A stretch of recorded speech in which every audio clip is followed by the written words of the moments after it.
Atbraucām mēs aiz Ķeguma. Adrese skaitās Ķeguma prospekts 12. Mēs šeit pirmo reizi esam. Te pašā Daugavas krastā.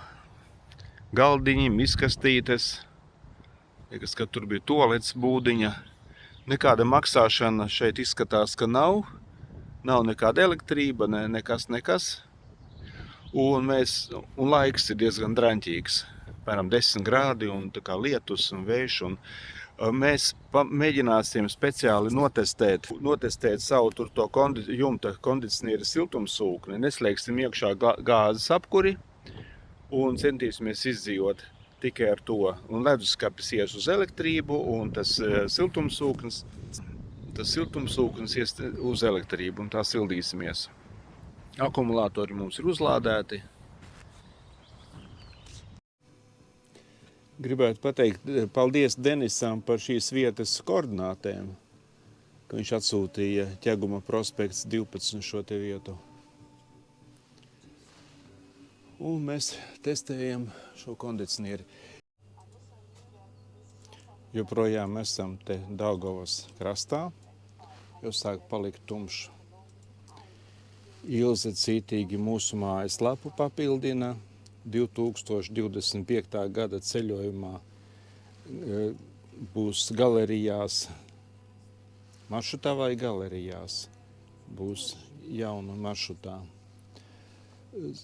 Jumta siltumsūknis strādā brīnišķīgi, uzlikām nevis automātisko, bet sildīšanas režīmu, un ik pa brīdim viņš paņem kādu 800 vati, un pēc tam atkal izslēdzās, paliek tikai ventilātoru režīmā. 254 vati, tas ir tērē leduskapis no 220 voltiem. Un tāda gaismiņa interesanta, itam siltumsūknim. Ap pulti var regulēt to gaismu, tur lielāko vai mazāko. Un vēl viena tāds jaunums, ka es piedabūju pie Netflixa arī to veco televizoru klāt. Tā kā Netflix, YouTube un tā tālāk ir divos. Gan tajā televizorā, gan šajā te monitorā.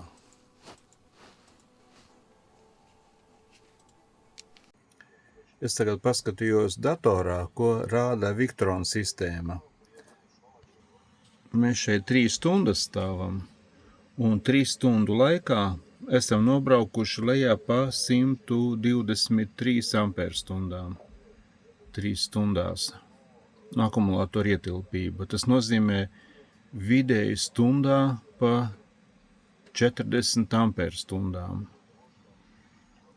40 amperstundas stundā mēs tērējam. Tas tādā režīmā, ka strādā kondicionieris uz elektrību un strādā leduskapis uz 220 voltiem. Visa apkure gan kondicionieris. Jā. Apkure uz kondicionieri. Jo citās nav apkure. Jā, gāzes apkure nav ieslēgta. Tātad leduskapis iet no 220 voltiem un apkure. Un 3 stundu laikā mēs pazaudējām, iztērējām 123 amperstundas. Stundā tas iznāk 40 amperstundas tērējam. Piemēram, 10 stundās būs 400 amperstundas. 10 stundās 400, bet kopīgā ietilpība ir 1400. Un tas štruns vien ir. Mēs tādā režīmā varam pat pāris dienas dzīvot. Un ja būtu pieslēgta vēl piekabe ar akumulatoriem, tad vispār skaista dzīve. Jā, interesanti tā pavērot.